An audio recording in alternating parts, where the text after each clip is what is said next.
Hi, my name is Patrick, and I was first exposed to Michael Ryce's work in June of 1997. And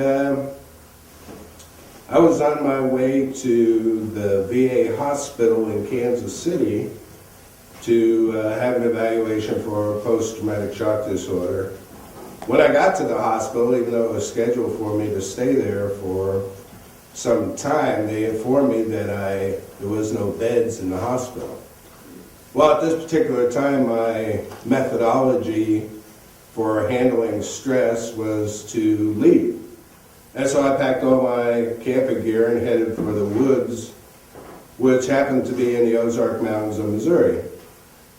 On the way, my sister lived in also these same Ozark Mountains, and I knew that I could get a good meal and maybe a little sympathy from my sister on the way. So I stopped and commiserated with her. She fed me, or no, she didn't feed me.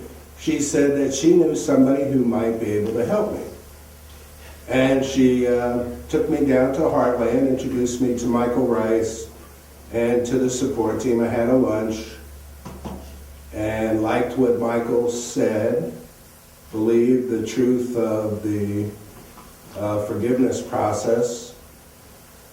Went back home to Amsterdam, Missouri, packed all my bags and left home, and was at Heartland on July 2nd of 1997 and have been there ever since. Now, when I arrived at Heartland, I was taking 5 different drugs that were VA prescribed. 2 of them were antidepressants.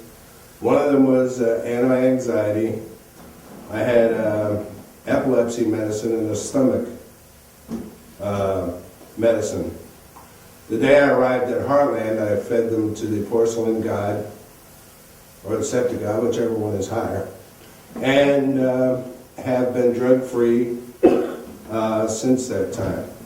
I attribute this to the willingness to heal, my commitment to heal, and my desire to use the tools to better my life. Patrick Quinn. And when was the first time you met Mr. Ryce? June of 1997. What brought you to that? My sister, who lives in Ozark Mountains of Missouri.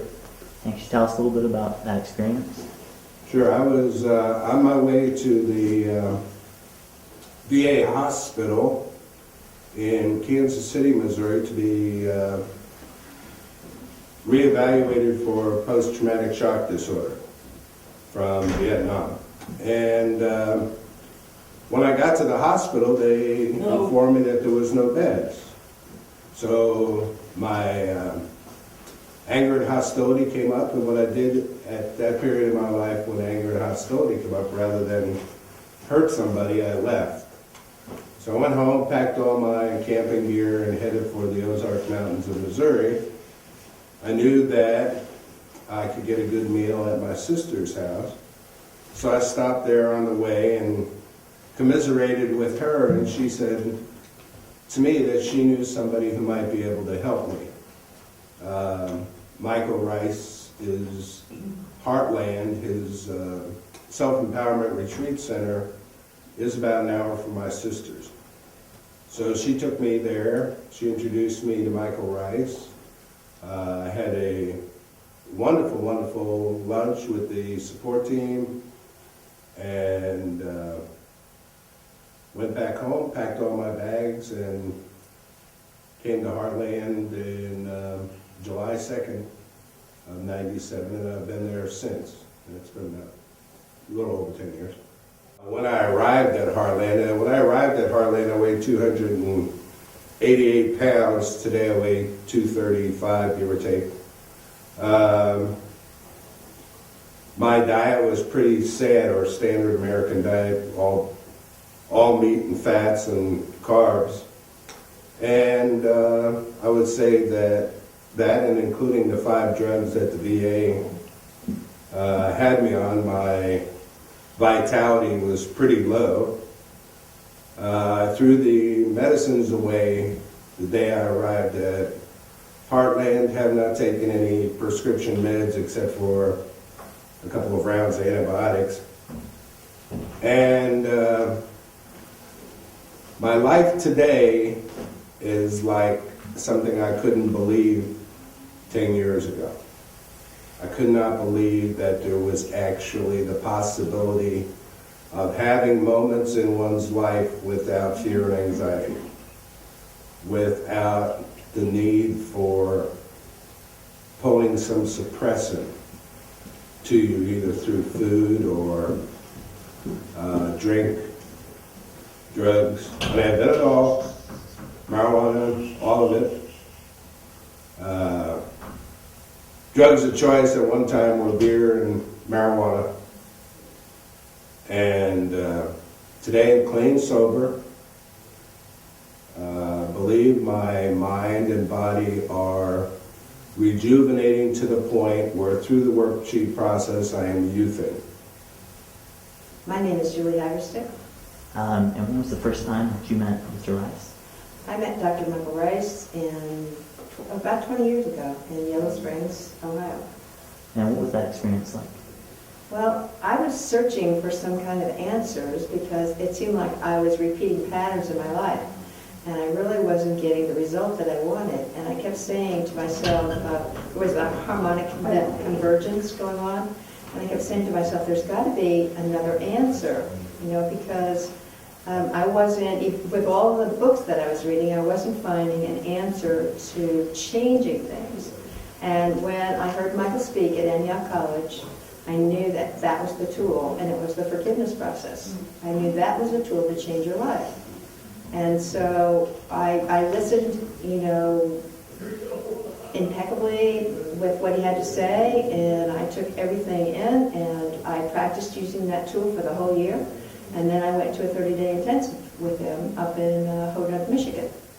So to me, that tool was a very empowering tool because that's the way to change your life. Otherwise, you live with a repeated pattern. So what brought you to where you met him in the first place? Well, actually, it was, there were a few teachers, and one of the teachers went to see one of the doctors in Dayton, and he had studied with Michael Ryce and had actually done an intensive.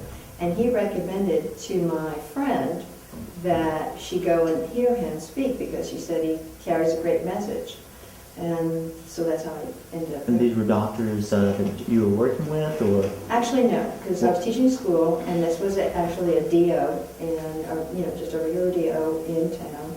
And he had done an intensive with Michael and found that his message was very empowering and recommended, because this particular person was going through some energetic trauma, he said, I think that you should go hear him speak.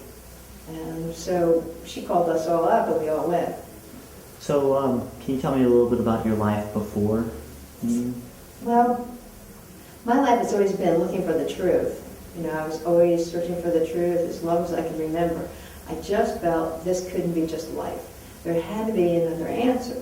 So in my pursuit of reading, spiritual reading, whether I read the Bible or something involved with church, or whether it was just an esoteric book, I was always looking for the truth. So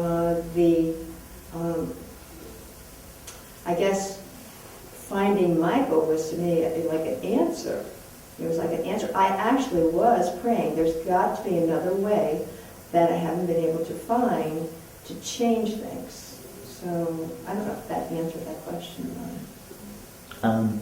Can you tell me a little bit about the change in your life since you've met him, or what has it impacted with you? Well, I think that the changes that I have noticed in my life are, getting along with other people better, being more at peace myself. And then because I was teaching in an inner city environment, what I did was I took these tools that I learned at Heartland, which is Michael's Healing Center. I took them and I geared them down to my classroom, to the children's level, so that I could have a commitment on the board, so that I could teach them how to process, so that I could teach them that the law of cause and effect really does play in their lives. And so what I've noticed is that I created a peaceful classroom and a peaceful environment to not only work in, but to live in and to participate in. Can you tell me a little bit more about, let's say, your life before meeting him? Like, what were you doing, and more about where were you living? What were you doing? You're saying you're a teacher in inner city schools. Well, before I met Dr. Ryce, I was, just, a single person. I had a lot of wonderful friends. We were involved with, a very nice community where we lived. Things were going well. Again, we were all in search of, something that worked better in our lives. So I would say that, my life was going well. I don't think I was peaceful or as mature as I am now. I don't think I was able to realize that I was responsible for my life totally. And I think I think I had a little bit more of the victimhood mentality, whereas now I have more of the empowerment mentality. I think then I was thinking that there was something still outside of me that was affecting me, whereas now I feel like everything that's going on inside is affecting my life and myself. Okay. How have you seen the Dr. Ryce's work affect your classroom specifically? Dr. Ryce's work did affect me, and in the process of affecting me, as I did my healing and studied out at Heartland, what I noticed, my ability to be more creative began to bloom, and when I noticed that through my connection to the people at Heartland and with Michael, I was able to empower not only myself, but then empower the children in my room. And so what I did was take the tools that I learned at Heartland and gear them down so that I could use them in my classroom. And when I actually bought the commitment, which is a statement to teach children how to behave properly rather than just behave any old way, just react to life in any old way, they actually were learning how to treat each other with love, with respect, with honesty, with trust. So when they started to learn those types of behaviors, the energy within them, as well as within myself and within the whole classroom, began to change. So what I taught them is how to empower themselves enough so that they didn't actually need me to police them or to be in control of them. They began to be responsible enough to be responsible for themselves and to just basically follow the rules. Can you tell me a little bit about the material you've created for your class, or Yes. exactly what that is? Well, what I did was one morning I was actually, and it was during the weekend, I was inspired, and that means in spirit, to write a book. And I had no desire to ever write a book, but this was kind of coming from within. So I started to take the worksheet process, which is taught in Dr. Ryce's book, Wisest Happening to Me Again, and I started to take that process and go backwards. So I kept going backwards and backwards and making simpler lesson plans.